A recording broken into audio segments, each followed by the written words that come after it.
Gamers, hello. Today we are going to be talking about the Battlefield 2042 beta, the initial thoughts and impressions, my personal thoughts and impressions on the beta, and man, strap in, it's going to be good.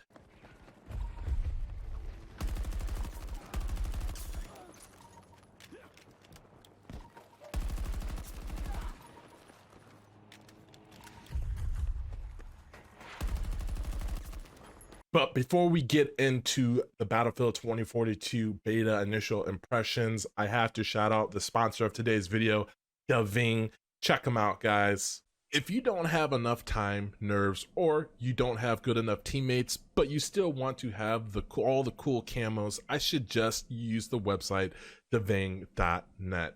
Dark matter camo, dark ether camo, operators unlocks, ranks leveling, and win boosting.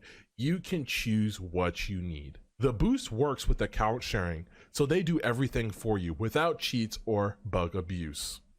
This site has been working for many years, and it has a lots of clients, reviews, and payment methods. You could check this yourself, and with the code TheDryerNewt, you'll have 15% discount on all services. And if you didn't get it or have questions, feel free to contact the operator. Huge shout out to DVING for sponsoring this video so I can give you guys content that you all love and enjoy. Be sure to check them out and use code TheDryerNewt. Man, oh man, did I have so much fun in this beta, and it's still going. The open beta is going to be here this weekend, and I cannot wait for everybody to get in and try out the beta. Before I even start talking about what I like and what I dislike, I want to tell you what type of system I am on. I'm running a Ryzen 5900X, and I have a 3070 at 1440p. And I was getting above 100 frames. Now, if you have G-Sync, I highly recommend putting G-Sync to enabled, because once I did that, the game felt way more smooth, and it just, for the beta at least, just helped out. Because there's one big problem with this beta, and that is optimization. It doesn't look like they did any optimization for the beta, and that's kind of annoying, but guess what? It was still fun. And I know a lot of people are wondering, Newt, how's the aim assist on the beta? Well, guys, check this clip out. Our forces are down to half strength.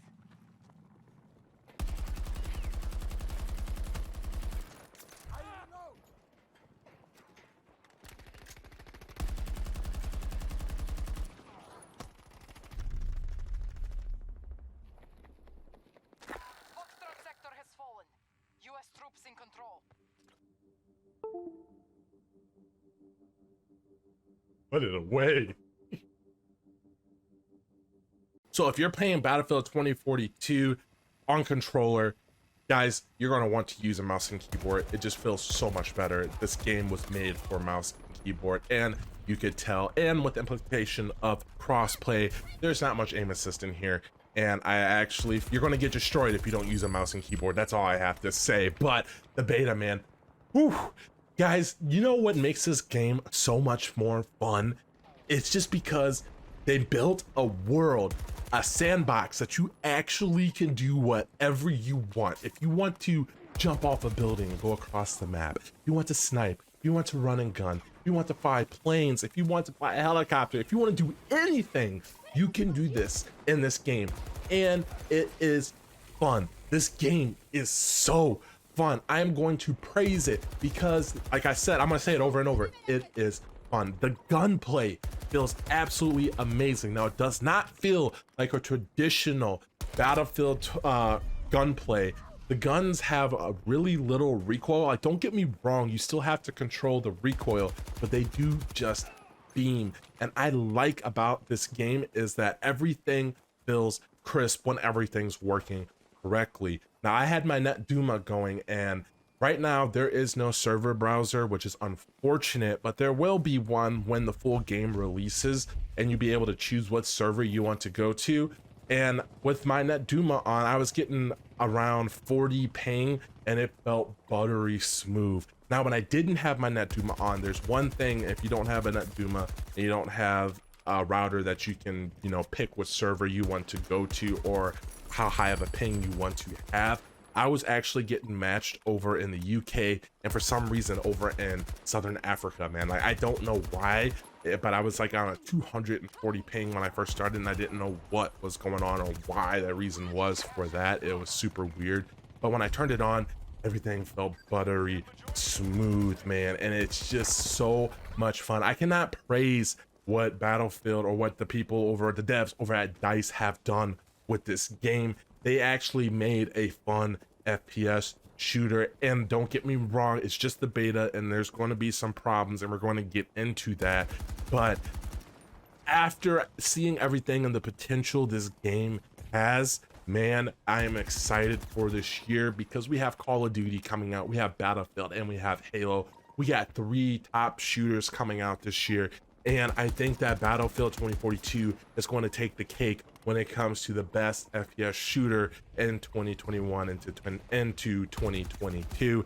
And that is because we have the multiplayer aspect. We have Battlefield Portal, which is going to add a ton of replayability to this game. And then we have Hazard Zone coming out, which I heard is going to be like an Escape from Tarkov type situation in this game. And I'm going to tell you right now, the maps seem like they're designed to be around like a battle royale, and if there's a battle royale that comes out for this, it is absolutely over, and it is going to take over the FPS genre. So if you are a Battlefield content creator, go full steam ahead, man. You are going to excel this year when it comes to making content on Battlefield, and I'm going to start making content on Battlefield because, like I said, I could show off my aim. This game is just so smooth. And before I start talking about the negatives, we already talked about the gunplay, the maps. The map is really big, but you can traverse around the map pretty easily. And there's a new thing in this game, which is a tactical sprint, and it kind of feels more like Call of Duty in a way.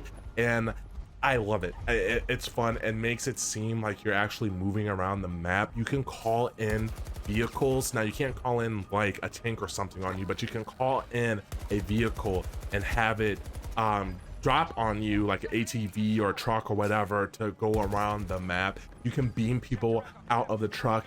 I honestly feel like this sandbox is pretty, it kind of feels like they took Fortnite and put it into an FPS shooter, and without the building or anything. It's just a fun sandbox, and that's what I really enjoy about the game. I'll start talking about the negatives and the things that I feel like they should fix. But then one thing that I think they definitely need to fix is the hit detection. Hit detection is kind of weird sometimes. I haven't figured out the bullet velocity on certain weapons, and I just feel like they could do a better job when it comes to hit detection.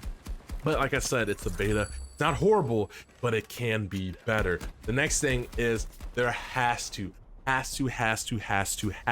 be an optimization for the graphic optimization side of things to get more FPS. Right now, the game is good, but if you could take it and make it to where I can get around 160, 170 FPS constantly, that would make this game a lot more playable, a lot more smooth. Because then again, like I said, I'm on a high-end system, and I know a lot of people are still running a 2080, no, 20 series card. They're still running a third or a second gen Ryzen, like a 3700 or 3800 or 3900 or 3600.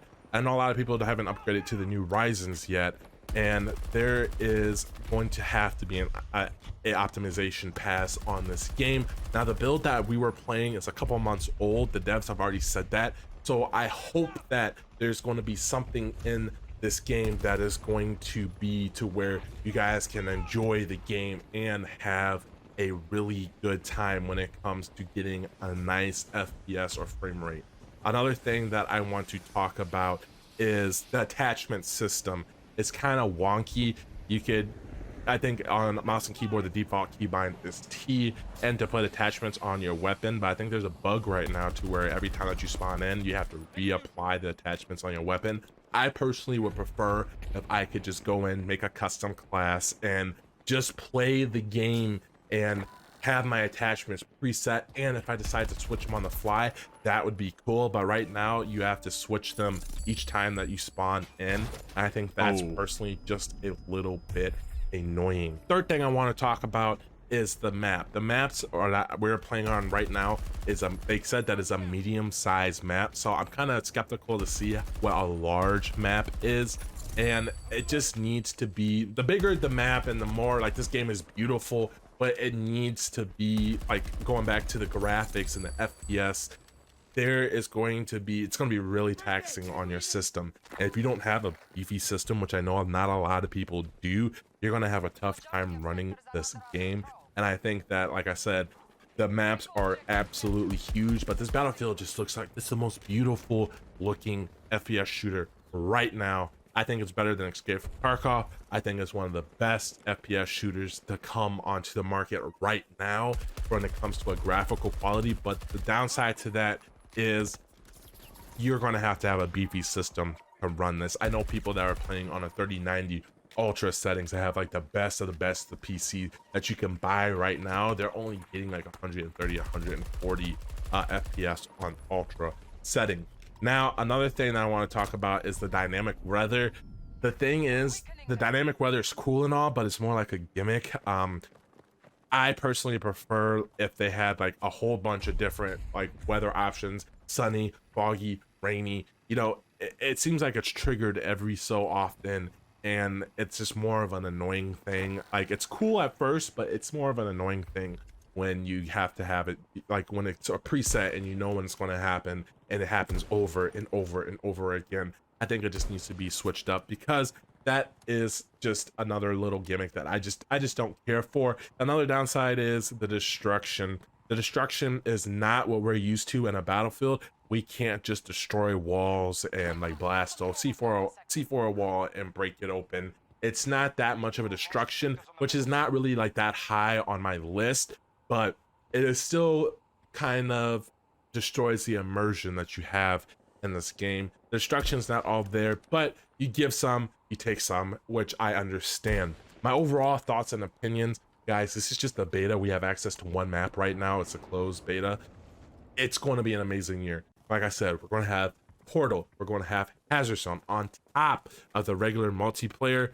It is going to be a good year if you're a Battlefield player. And I highly recommend, if you come over from Call of Duty and you play Warzone, come over to this game. You're going to feel right at home. The accessibility of this game is what I like the most about it. It's not too hard to pick up, and it's not too hard to have fun in this game, and I am having an absolute blast. Be sure to be on the lookout for more FPS like clips, aim clips of this game, because your boy aim is absolutely saucy. Guys, I hope you enjoyed this video. Let me know down in the comment section below what you think of the Battlefield 2042 beta, or if you're still waiting to get into it. I got a lot of tips and tricks coming your way when it comes to Battlefield 2042, and I'm just loving this game and enjoying it. As always, guys, remember to stay blessed and stay humble, and I'll catch you in another video. Peace.